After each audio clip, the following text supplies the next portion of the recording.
Salam sepak bola dan selamat datang lagi di channel JP Story. Oke, di konten terbaru kali ini ada beberapa hal yang ingin saya bahas terkait dengan Persib Bandung. Dimulai dari Federico Barba yang memang semakin ke sini isu keluar dari Persib Bandung itu semakin kencang sekali.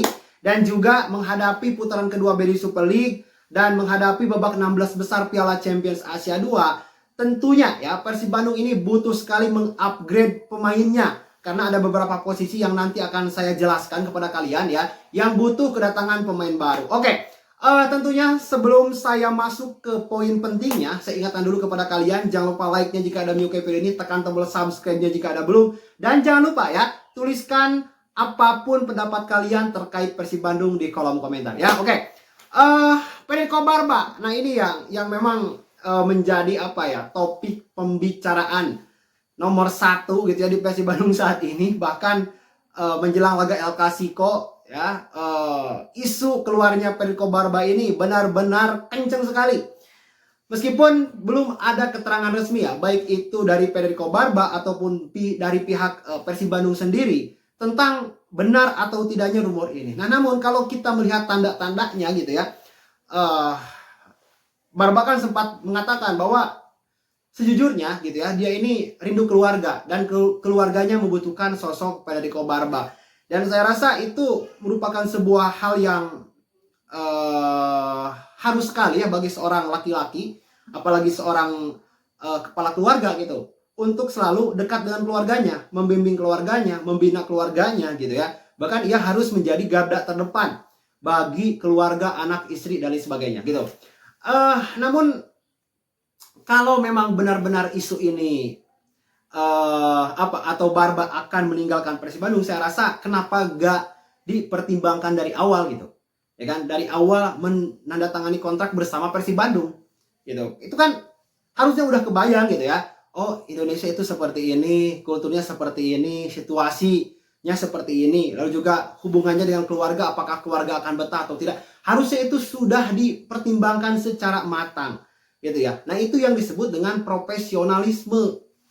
Nah, namun saya kurang tahu gitu ya, problem keluarga seperti apa yang memang Federico Barba hadapi. Apakah memang ada sesuatu yang memang butuh fokus dia atau seperti apa? Nah, itu masih juga belum ada kejelasan. Namun intinya kita mengharapkan ya Federico Barba ini benar-benar terbuka lah ya gitu ya kepada publik gitu, dan menjelaskan apakah benar atau tidak isu ini, lalu juga apa problem keluarganya di sana, sehingga kenapa gak dibawa ke Indonesia aja gitu ya, seperti pemain-pemain yang lainnya. Atau memang kalau urgensinya terlalu terlalu urgent sekali ya, membutuhkan sosok Federico Barba di rumahnya di Italia. Nah, maka ya apa boleh buat, mungkin kalau itu keputusan harus memang diambil ya, kita sebagai pencinta Federico Barba gitu ya harus mengikhlaskan tentunya ya. Dan saya rasa ada garis-garis profesionalisme yang memang harus terus masih ditempuh gitu oleh Federico Barba.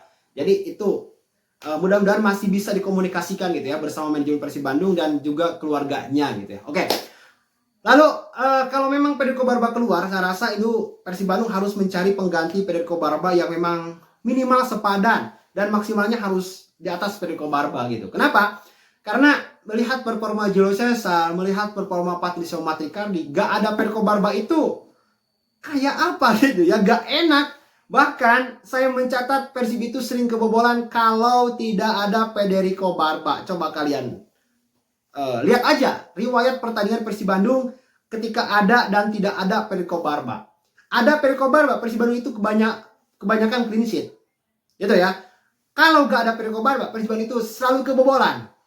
Cobalah kalian cari aja gitu. Nah, itu membuktikan bahwa kualitas Federico Barba ini baik dari segi leadership, baik dari segi komunikasi dengan pemain belakang yang lainnya, maupun komunikasi dengan pemain tengah atau pemain depan, itu terjalin dengan sangat begitu bagus gitu ya, sehingga bisa membuat sebuah pertandingan yang kolektif gitu. Nah, itu kelebihan Federico Barba yang menurut saya tidak dimiliki oleh Matricardi dan Julio Cesar. Nah, maka kalau misalnya Barba keluar, itu pengganti Barba harus benar-benar yang memang sepadan ataupun bisa yang lebih dari Federico Barba. Kalau kurang ya ngapain juga gitu ya Persib mendatangkan pemain seperti itu. Dan ya kita tunggu aja. Kembali lagi, ini baru rumor, ini baru ya ramai di media sosial, dan kepastiannya kita tunggu saja ya pernyataan dari Persib Bandung dan juga Federico Barba. Oke.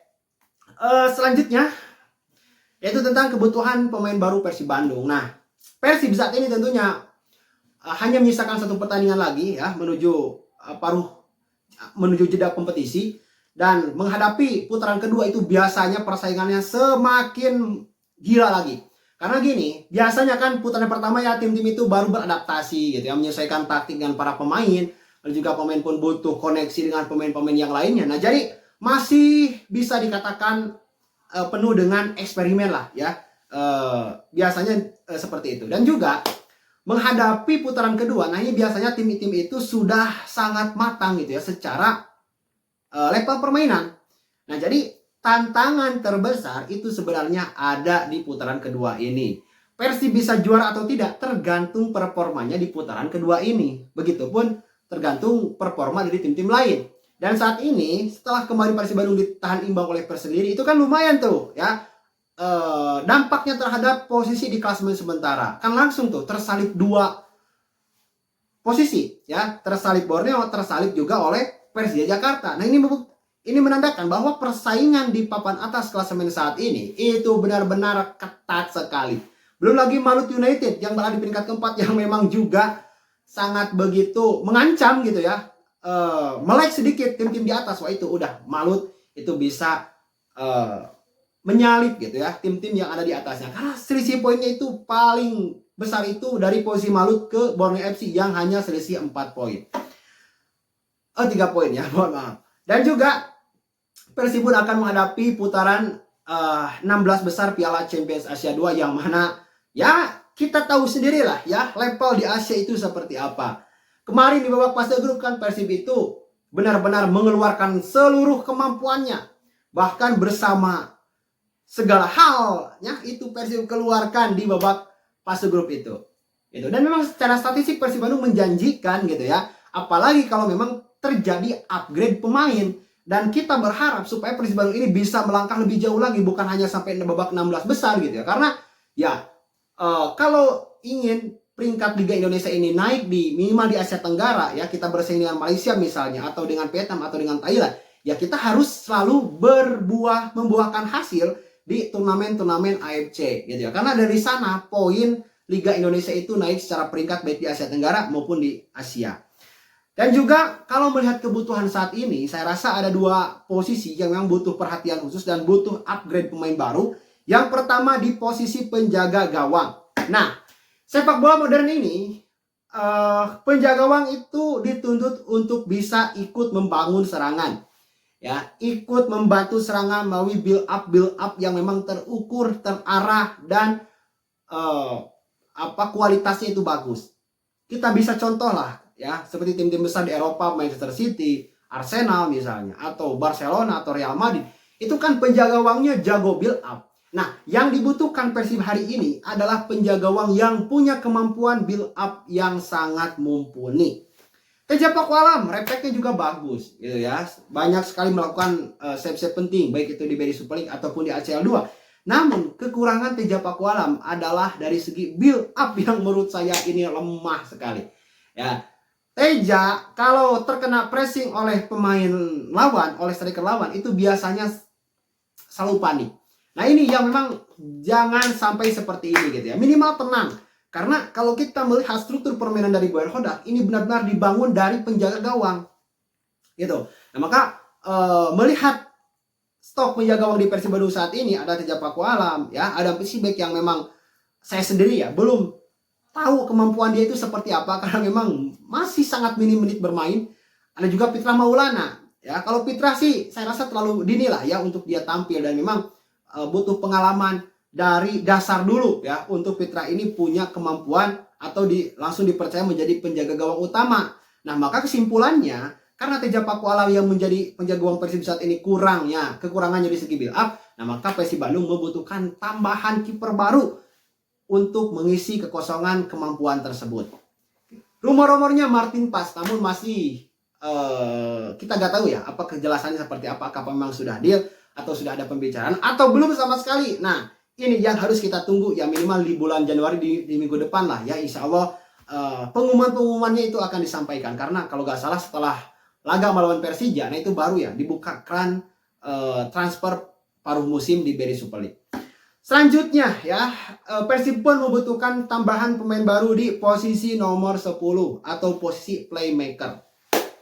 Di awal musim kita melihat William Marcelo yang memang diproyeksikan di posisi tersebut. Namun sayang sekali William Marcelo-nya bermasalah gitu ya, sehingga ini membuat Persib Bandung benar-benar tidak punya pemain asli ya di nomor 10 ini. Terkadang diisi oleh Tom Haye, terkadang diisi oleh Luciano, Adam Alis pun ya sering mengisi posisi ini. Namun ya setiap pemain kan beda kemampuannya ya, beda potensinya. Tom Haye, Luciano lebih berbahaya kalau mereka ditempatkan di posisi 6 atau 8 gitu. Kalau posisi nomor 10, saya rasa Tom Haye pun dalam beberapa kali pertandingan yang memang sudah dilakukan itu kurang optimal gitu ya. Ini sekelas Tom Haye. Nah maka Boyan Hodak ini benar-benar harus mendatangkan pemain di posisi nomor 10 ini. Ini penting sekali nih ya. Karena Persib Bandung yang memang terkenal dengan counter cepatnya, dan juga di musim ini terlihat ya Persib Bandung itu banyak sekali menggunakan permainan possession ball. Nah maka posisi pemain nomor 10 ini benar-benar dibutuhkan oleh Persib Bandung. Oke. Selebihnya ya, striker, pemain belakang ya. Pemain belakang ya kalau nggak ada Barba, ya saya rasa wajib sekali mendatangkan pemain yang memang levelnya harus di atas Barba gitu. Dan kalau untuk striker saya rasa bukan Adam Sibek, tapi Ramon Tengki dan juga Andrew Jung itu juga sudah cukup menurut saya. Tinggal bagaimana caranya Persib Bandung ini memaksimalkan setiap permainan atau melibatkan permainan secara kolektif ya, termasuk dengan pemain nomor 10 ini. Karena kan pemain nomor 10 ini posisinya sangat benar-benar vital gitu ya. Ia harus benar-benar bisa mendukung striker utama dalam menyelesaikan sebuah peluang. Nah, gitu teman-teman. Sekali lagi, jika ada menyukai video ini, tekan tombol subscribe jika ada belum, dan tuliskan ya apapun pendapat kalian tentang Persib Bandung di kolom komentar. Kita akan berjumpa lagi di konten selanjutnya. Salam sepak bola.